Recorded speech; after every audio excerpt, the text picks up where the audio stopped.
Hey everyone, this is Jim Labuda. Welcome to another edition of Stretching Sundays. In the past, a few things I've done is I showed you a lot of stretches that you can do in the comfort of your own home. As you can see in my living room, my cat who refused to move off the couch here, so he's going to be in this video today too. One of the things we did was we did a lot of stretching in the past, but now we're moving into the new year. Golf season is going to be right around the corner, so a lot of those muscles we were stretching before, now we've got to start strengthening them.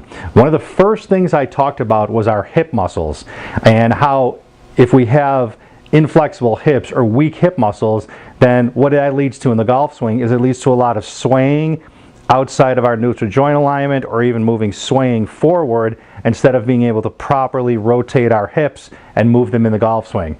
So one of the things I'm going to show you today is a very simple exercise you can use to strengthen your hip muscles, and again, you can do it right in the comfort of your own home.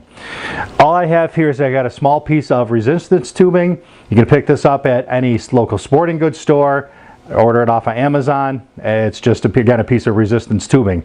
All I'm going to do is I'm going to put this resistance tubing around my ankles, and I'm going to feel a little bit of tension as I spread my feet just about shoulder width wide. Then all I'm going to do is I'm going to get into an athletic posture. My knees are going to be bent. My core is going to be engaged, and that's going to be one of the keys in this exercise. You want to make sure your core is engaged, and when you make sure that you're staying in your golf posture, kind of bent over from the hips. And all we're going to do is we're going to step out to the right, again keeping that tension on this resistance band, and as I step out, you're going to feel that in your right hip muscle. So you're going to make about 10 steps out to the right, then you're going to go back and do about 10 steps over to the left. And again, we're only, as you can see here, I'm making small steps because as I step, I can already start feeling that in my hip muscle.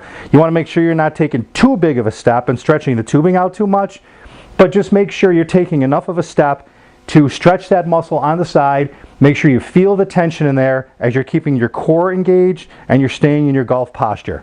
If you do have a problem with swaying or sliding in your golf swing, this is definitely something that's going to help you out. Strengthen those hip muscles, strengthen the core, and make sure that you stay in good golf shape all year.